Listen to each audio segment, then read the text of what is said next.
எல்லாருக்கும் வணக்கம் நண்பர்களே. கீழே இருக்கிற ரெட் கலர் பட்டனை அமைக்கி சப்ஸ்கிரைப் பண்ணிக்கோங்க. பக்கத்தில் இருக்கிற பெல் பண்ணி கிளிக் பண்ணிக்கோங்க. அப்போ தான் நாங்கள் போட்ட வீடியோ உங்களுக்கு உடனே அப்டேட் ஆகும். வாங்க இப்போ நம்ம வீடியோக்குள்ளே போகலாம். எல்லாருக்கும் வணக்கம் நண்பர்களே.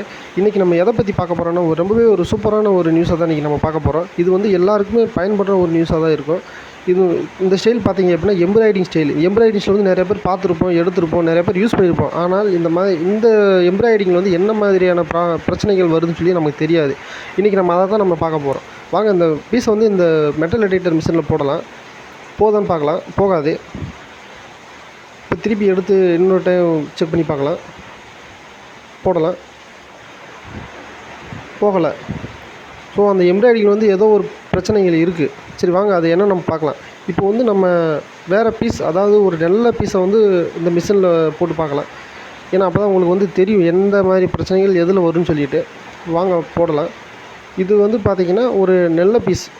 இப்போ நல்ல பீஸை வந்து போடலாம். போயிருச்சு. அப்போ இந்த பீஸில் வந்து எந்த ஒரு மிஸ்டேக்கும் கிடையாது. இப்போ திருப்பி இந்த பழைய பீஸை போடலாம். பார்த்தீங்களா, பார்த்த பீஸ் வந்து பார்த்தீங்கன்னா ஒரு மிஸ்டேக் இருக்குது. ஆனால் எம்ப்ராய்டிங்கில் என்ன மிஸ்டேக்னு சொல்லி உங்களுக்கு நான் கடைசியாக சொல்கிறேன். நீங்கள் பார்த்தீங்கன்னா உங்களுக்கே புரியும். இப்போ இது வந்து எம்ப்ராய்டிங் ஸ்டைல். இந்த எம்ப்ராய்டிங் ஸ்டைல் எந்த மாதிரி மிஸ்டேக் வரும்னா, இந்த நீடில், அதாவது மிஷினில் வந்து நீடில் ஓடிக்கிட்டே இருக்கும்போது அந்த நீடில் வந்து உடஞ்சி உள்ளே லாக் ஆகி நின்றுடும். அப்போ அந்த மிஷின் தான், அந்த நீடில் தான் நம்ம பார்க்க போகிறோம். இந்த மாதிரி அதை பார்க்குறதுக்கு இந்த மாதிரி ஒரு நல்ல மேக்னெட் எதாவது எடுத்துக்கிட்டோம் அப்படின்னா, அந்த மேலே இருக்கிற டிசைன், எம்ப்ராய்டிங் டிசைன் மேலே ஒவ்வொரு இடத்துல நம்ம வச்சு பார்க்குறோம்.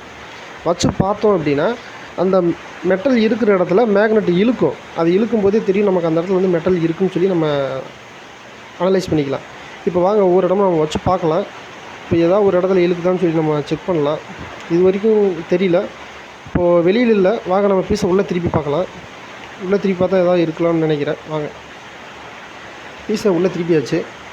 இப்போது அந்த உள்ளே இருக்கிற அந்த லெட்டர்ஸ் எல்லாத்து மேலேயுமே நம்ம இந்த மெட்டல் எடிட்டர் வந்து வச்சு பார்க்குறோம். இந்த மேக்னெட்டை இப்போ ஒவ்வொரு இடமா நம்ம வச்சு பார்க்கலாம்.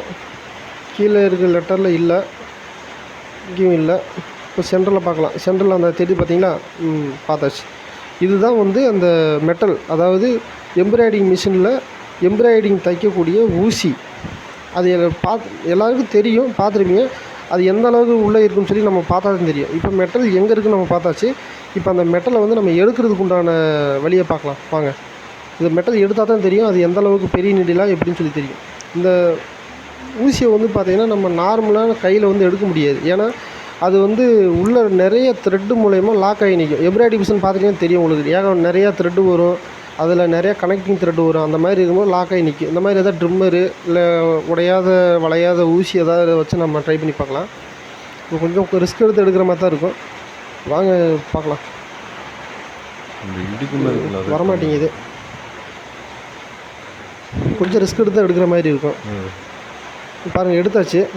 இதுதான் வந்து பாருங்கள், எப்படி பார்த்தாலும் ஒரு சென்டிமீட்டர் இருக்குங்க இந்த ஊசியோட லென்த் மட்டும். இதுதான் வந்து அந்த த்ரெட்டுக்குள்ளே இருந்த நீடில். இப்போ இந்த நீடில் வந்து பார்த்திங்கன்னா நம்ம பார்க்காம குழந்தைங்களுக்கு வாங்கி யூஸ் பண்ணிட்டோம் அப்படின்னா குழந்தைங்களுக்கு நெஞ்சில் வந்து அழுத்திக்கிட்டே இருக்கும். அதுங்களுக்கு சொல்லவும் தெரியாது. குழந்தைங்களுக்கு வந்து பார்த்திங்கன்னா மேக்ஸிமம் எதுவும் வந்து எந்த பிரச்சனையும் தெரியும் சொல்ல தெரியாது. நம்மளும் அசால்ட்டாக விட்டோம். ஆனால் அந்த டிஷர்ட்டு போட்டுக்கிற அந்த கிளாத்தை கலட்டிட்டு பார்த்தா தான் தெரியும் அவனுக்குலாம் புண்ணுக்கிட்ட. அப்போயும் நம்ம வந்து குழந்தை ஏதாவது சொரிஞ்சிருக்கும் அந்த மாதிரி தான் திங்கிங் போக தவிர எம்ப்ராய்டிங் இந்த பிரச்சனை எதுவும் யாருக்கும் தெரியாது. இப்போ எடுத்தாச்சு இந்த மெட்டலை. இது வாங்க இதை நம்ம மிஷினுக்குள்ளே போட்டு செக் பண்ணி பார்க்கலாம். மிஷினில் போட்டாச்சு. பாருங்கள், அது போயிடுச்சு, ரிட்டன் வரல. அப்போ ஒரே ஒரு நீடில் தான் இருந்திருக்கு. அந்த நீடில் எடுத்தாச்சு. இப்போ அதனால் வந்து குழந்தைங்களுக்கு மேக்ஸிமம் நீங்கள் பீஸ் வாங்கினீங்க அப்படின்னா கொஞ்சம் நல்ல பீஸாக பார்த்து வாங்குங்க. முடிஞ்ச வரைக்கும் நீங்கள் அதில் தொட்டு பாருங்கள். அப்போ தான் வந்து உங்களுக்கு எதாவது ஃபீலிங் எதாவது ஏற்படுச்சு அப்படின்னா அந்த பீஸை கொஞ்சம் முடிஞ்ச வரைக்கும் அவாய்ட் பண்ணுங்கள். இப்போ நீங்களே பார்த்துட்டீங்க கண்ணால் இந்த எம்ப்ராய்டிங் ஸ்டைல், எம்ப்ராய்டிங் டிசைனில் எந்த மாதிரியான பிரச்சனைகள் வரும்னு சொல்லி நீங்களே பார்த்துட்டீங்க. அதனால் முடிஞ்ச வரைக்கும் குழந்தைங்களுக்கு இந்த மாதிரி எம்ப்ராய்டிங் டிசைன் போட்ட துணிகளை யூஸ் பண்ணுறது கொஞ்சம் கம்மி பண்ணிக்கோங்க. கொஞ்சம் வளர்ந்து வந்தது பெரிய பையனானதுக்கப்புறம் நீங்கள் போட்டீங்க அப்படின்னா அதோட ஃபீலிங் என்னன்னு சொல்லி குழந்தைங்களும் ஆட்டோமேட்டிக்காக சொல்லிடுவாங்க. அதனால் முடிஞ்ச வரைக்கும் சேஃபாக இருப்போம். நம்ம மட்டும் இல்லை, குழந்தைங்களையும் சேஃபாக பார்த்துக்கலாம். இந்த வீடியோ பிடிச்சிருந்தால் லைக் பண்ணுங்கள், ஷேர் பண்ணுங்கள், மறக்காமல் சப்ஸ்கிரைப் பண்ணுங்கள்.